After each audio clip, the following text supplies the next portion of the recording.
না কয়েল, না স্প্রে, না কীটনাশক, মশার বংশও থাকবে না। ঘর থেকে চিরতরে পালিয়ে যাবে মশা। এই ম্যাজিকটি শুধুমাত্র ঘরের একটা কোনায় রেখে দিন। আপনার ঘরে কিন্তু কোনো প্রকার মশা থাকবে না, মাছি থাকবে না এবং পোকা পর্যন্ত চলে যাবে। আসসালামু আলাইকুম রহমতুল্লাহ। আমার প্রিয় ভাই ও বোনেরা সবাই কেমন আছেন? আশা করি সবাই ভালো। আজকে এমন একটা ম্যাজিক আপনাদের সাথে শেয়ার করব যেটা আপনারা দেখলে একেবারে অবাক হয়ে যাবে এবং কোনো প্রকার কয়েল, স্প্রে এবং কীটনাশক ব্যবহার করা লাগবে না ইনশাল্লাহ। দর্শক, প্রচণ্ড গরম, আর এই গরমে কিন্তু মশা, মাছি এবং তেলাপোকার কিন্তু উত্তাপ প্রচণ্ডভাবে বেড়ে গেছে, যা আমাদের খাবারে এবং বাচ্চাদের বিশেষ করে অসুস্থ হয়ে পড়তেছি শুধুমাত্র মশার কামড়ে। দর্শক, এখানে আমি দুটো পেঁয়াজ নিয়েছি, আর আমার আজকের এই রেমেডিটা তৈরি করতে হলে অবশ্যই এখানে পেঁয়াজ ব্যবহার করতে হবে। আর পেঁয়াজটা কিন্তু চেষ্টা করবেন একটু বড় সাইজের নিতে। আর এখানে দুটো পেঁয়াজ কিন্তু আমি একটু বড় সাইজের নিয়েছি, অবশ্যই চেষ্টা করবেন পেঁয়াজটা যেন বড় হয়। সেই সাথে দর্শক, আমি আরেকটা কথা বলবো, পেঁয়াজের যে খোসা এটা কিন্তু ভুলেও ফেলবেন না। এটা কিন্তু চমৎকার একটা কাজে লাগে আমাদের। আমরা বিশেষ করে যে কাজটা করে থাকি, যে পেঁয়াজের খোসা, রসুনের খোসা আমরা ফেলে দিই। আজকে আমি আপনাদের সাথে এমন একটি জিনিস শেয়ার করবো যেটা মশার বংশও থাকবে না এবং আপনারা সুস্থ থাকবেন, বাচ্চারা সুস্থ থাকবে ইনশাল্লাহ।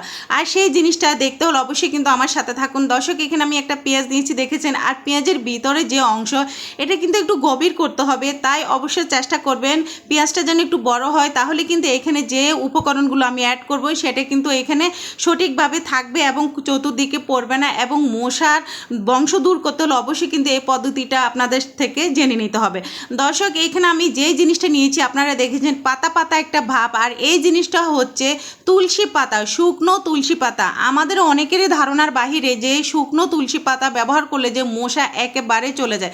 সেই সাথে আমি এখানে 2 টুকরো কিন্তু কাপড় নিয়েছি, আর এটা আপনারা কে কী বলে জানেন না, আমি কিন্তু আমরা এটাকে কাপড় বলে থাকি। আর সেই সাথে আমি এখানে নিলাম ফেলে দেওয়া পেঁয়াজের খোসা এবং রসুনের খোসা। দর্শক, আপনাদের হাতের কাছে যদি শুকনো তুলসী পাতা না থাকে সেক্ষেত্রে কাঁচা তুলসী পাতা অথবা আপনারা নিম পাতা ব্যবহার করতে পারেন।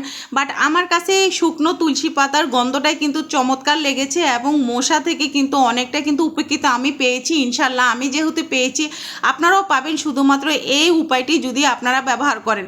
দর্শক, এখানে যে কাপড়টা আমি নিয়েছি সেটা আমি ব্লান্ডার করলাম না, যেহেতু ব্লান্ডারে আমরা বিভিন্ন ধরনের খাবার একটু করে থাকি।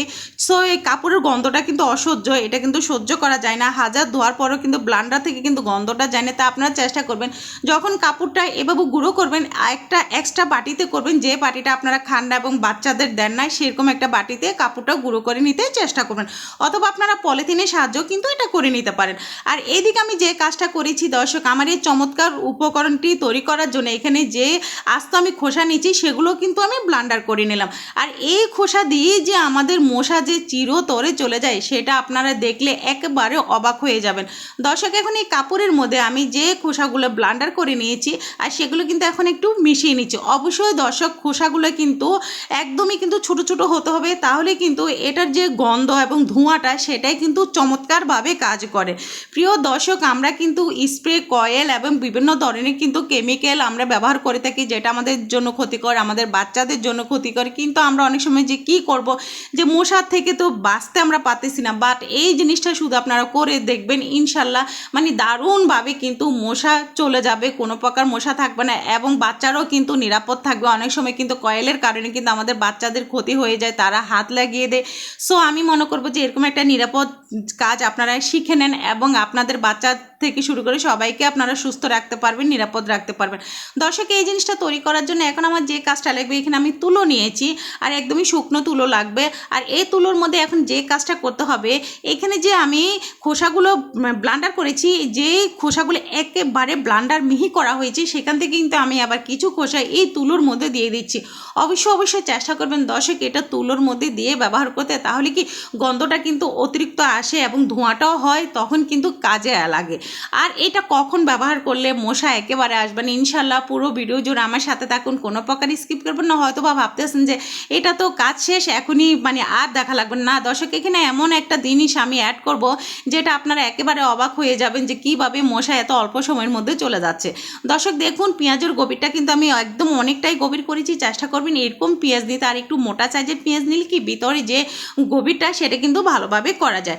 আর বিশেষ করে চেষ্টা করবেন প্রত্যেকটা রুমের জন্য একটা করে নিতে দর্শক, তাহলে কি একবার করে নিলে চলে, এটা বারবার কিন্তু আর করা লাগে না। সো আমি এভাবে কিন্তু বারবার চামচের সাহায্যে এটাকে একটু ঠাসিয়ে নিচ্ছি। ঠাসানোর অর্থ হলো যাতে এটা অনেক দিন যায়। সো এভাবে যখন আপনি করবেন আপনার বারবার কিন্তু এখানের ভিতরে যে খোসার যে আবরণটা সেটা কিন্তু দেওয়া লাগবে না, একবার দিলেই কিন্তু চলে। সো এখন কিন্তু দেওয়া শেষ। এখন এখানে আমি একটা গুরুত্বপূর্ণ জিনিস অ্যাড করব যেটা খুবই কাজে লাগবে আমাদের, সেটা হলো সরিষার তেল। অবশ্য দর্শক এখানে কিন্তু সরিষার তেলটা অ্যাড করতে হবে, তাহলে কিন্তু আপনারা ফলাফলটা পাবেন। সয়াবিন তেল বা ফ্রেশ তেল ইউজ করবেন না, শুধুমাত্র সরিষার তেলটা ইউজ করে দেখবেন, একদম জাদুর মতো কিন্তু এটা কাজ করবে। আর এখানে যে পাতাটা নিয়েছি দর্শক, এটা কিন্তু একেবারে শুকনো তুলসী পাতা নিয়েছি। আমার কাছে কিন্তু শুকনো তুলসী পাতাটা দিয়ে কিন্তু ভালো লেগেছে, যেহেতু আমি ভালো একটা ফিল পেয়েছি এবং উপকার পেয়েছি, সেহেতু আমি মনে করবো আপনারাও যদি এরকমভাবে করেন তাহলে কিন্তু ইনশাল্লাহ অবশ্যই আপনারাও একটা ফলাফল পাবেন এবং অনেক টাকা বেঁচে যাবে। এক একটা কয়েলের কিন্তু অনেক দাম, এক একটা স্প্রের কিন্তু অনেক দাম।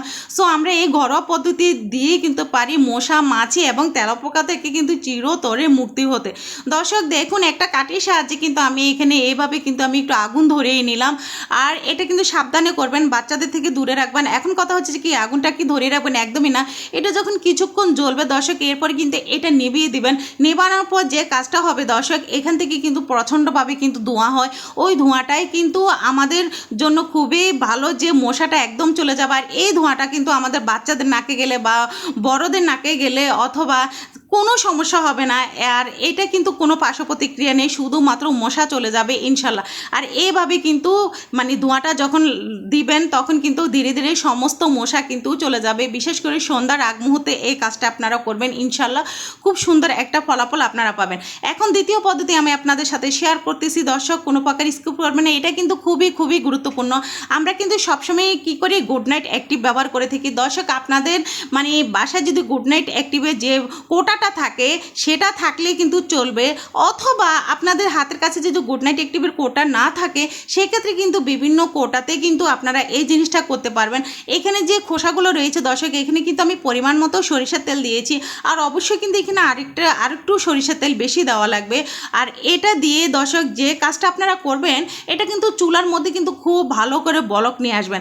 এটা যখন একদমই বলক এসে যাবে, একটা কিন্তু একটা কালারফুল আসবে, তখনই কিন্তু এটা আপনারা চুলা থেকে নামিয়ে সেই তেলটাকে ছাঁকনির সাহায্যে ছেঁকে তারপর আপনার গুড নাইট অ্যাক্টিভের যে কোটা থাকে সেখানে দিয়ে যদি আপনারা ব্যবহার করেন দর্শক, কোনো প্রকার মশা থাকে না, একদমই নিরাপদ থাকবেন। মশারি মানে দেওয়া লাগবে না, মশারি ছাড়াই আপনারা ঘুমাতে পারবেন। এটা এতটাই কার্যকরী এবং এতটাই সুন্দর একটা ফল আমি পেয়েছি ইনশাল্লাহ দর্শক, আপনারাও কিন্তু পাবেন যদি এই কৌশলটি একবার আপনারা ব্যবহার করেন।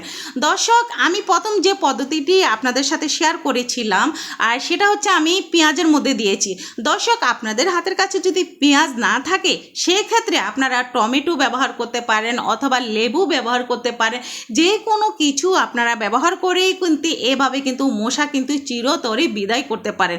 শুধুমাত্র কৌশলগুলো কিন্তু আপনাদের থেকে অবলম্বন করতে হবে ইনশাল্লাহ দর্শক দেখুন, এখানে কিন্তু আরও তেল লাগবে। সো আমি অফ ক্যামেরায় কিন্তু অবশ্যই তেল দিয়ে তারপর আমি এটাকে ভালো করে বলক এনে তারপর কিন্তু ঠান্ডা করতে হবে, একদমই কিন্তু ঠান্ডা করতে হবে। গরম অবস্থায় কিন্তু একদমই কিন্তু দেওয়া যাবে না দর্শক, তাহলে কিন্তু ক্ষতিকর। অবশ্য ঠান্ডা করে তারপরে এই তেলটা আপনারা যে কোনো কোটায় অথবা গুড নাইট অ্যাক্টিভের কোটায় দিয়ে কিন্তু আপনারা ব্যবহার করতে পারেন। বিনা পয়সায় কিন্তু এরকম একটা রেমেডি তৈরি করে আপনারা মশা থেকে কিন্তু চিরতরে দূরে থাকতে পারেন দর্শক আমার এই রেমেডিটা কেমন হয়েছে সেটা কিন্তু অবশ্যই কিন্তু আমাকে আপনারা কমেন্টের মধ্যে জানাবেন দর্শক। 100% কার্যকরী কিন্তু একটা টিপস, এই টিপসটা কিন্তু খুবই গুরুত্বপূর্ণ, বিশেষ করে কিন্তু এখন মশা, মাছি এবং তেলাপোকা থেকে যদি দূরে থাকতে চান, সো এই টিপসটা কিন্তু আপনারা ফলো করতে পারেন। আমার যদি আপনাদের কাছে একটু ভালো লেগে থাকে তাহলে কিন্তু অবশ্যই শেয়ার করে দিবেন, কারণ আপনাদের একটা শেয়ার আমার অসংখ্য আপু এবং ভাইদের মাঝে কিন্তু চলে যাবে। যেহেতু এখন প্রচণ্ড গরমে কিন্তু মশা মাছির যন্ত্রণায় কিন্তু সবাই অতিষ্ঠ। সো দর্শক আজকের মতো আমি এখানে বিদায় নিচ্ছি। সবাই ভালো থাকবেন, সুস্থ থাকবেন এবং পরবর্তীতে আবার নতুন কোনো ভিডিও নিয়ে হাজির হয়ে যাবো। আল্লাহ হাফেজ।